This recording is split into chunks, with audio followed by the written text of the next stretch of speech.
Okay, moving on. Dito naman tayo kay 3D Turbo Power na walang stand. So, gumawa tayo ng temporary stand. Okay, nakasaksak na siya.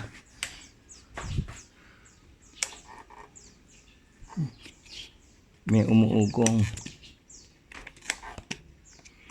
Okay, check natin. Ugong lang. Sana hindi sira ang maandar ba to? May pit. Okay. Linis din yan. Check natin. Okay, update. Nabuksan na natin. Okay, kailangan linisin ng shafting. Wala namang gas-gas pero sobrang lagkit. Ayan. Hindi mabunot to. Check natin. Tuyo yung oil foam. Ang dumi.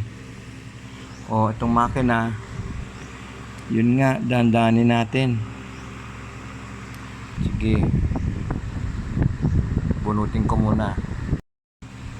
Hala. Walang tali. Laglag ang mga wiring.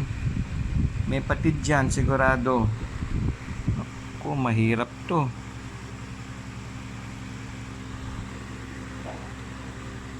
Diyos me. Bakit tas-tas pati sinubukan tong operahan. Nako, mali naman yung pinantali.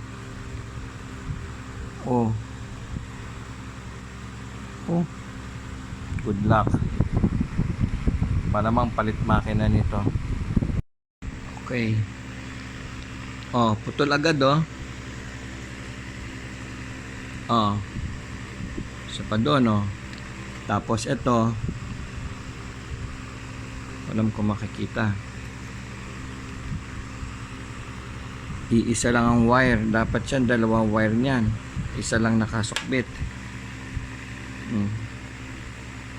Ganyan ka-sensitive yan.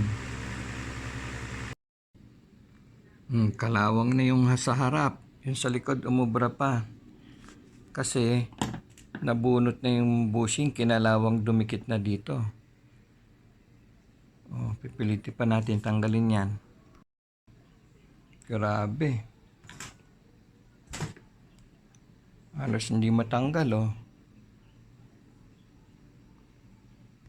Mukhang panahon panikopong-kopong to, bro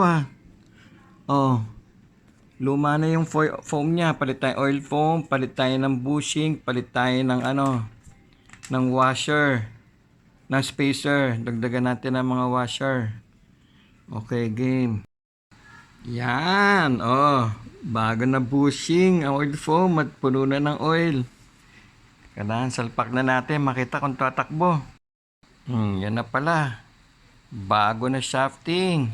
Yung lagkit. Kakabit na natin yung mga washer, spacer.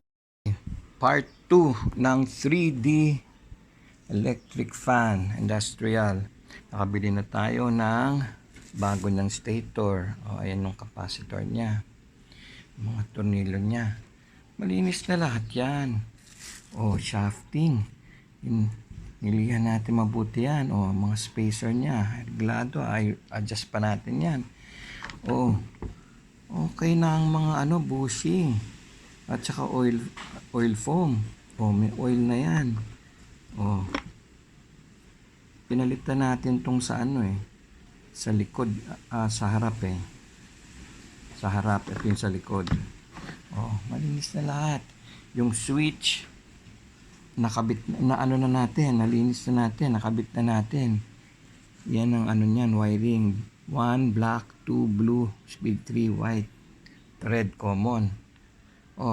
Paano? Kabit na to. Yan, nakabit na.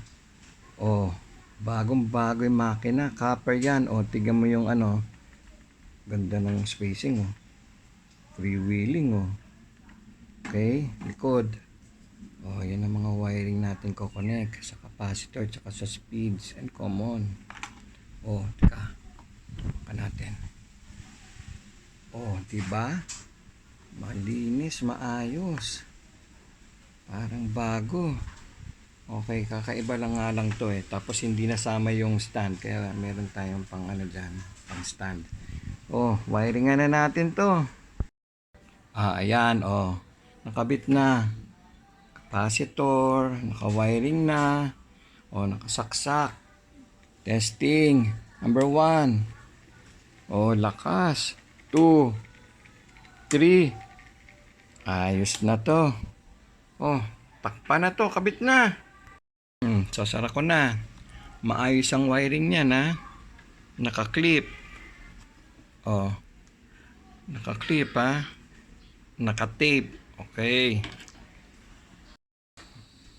Loose thread na bro. At saka ang nipis. Ayaw na mag-lock. Umiikot lang. Kaya pala may teflon. Hindi na pwede yan. Ayan, matibay. Oh.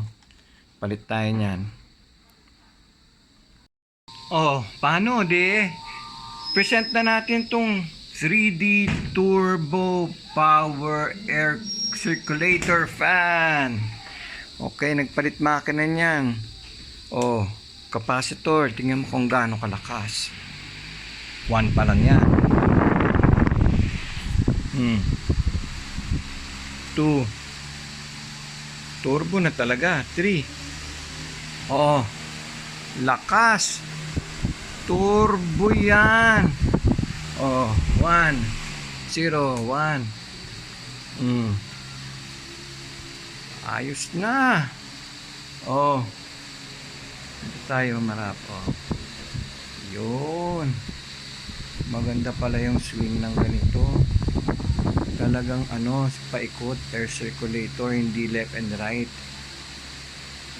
Maganda. Okay, so Fantastic Man strikes again.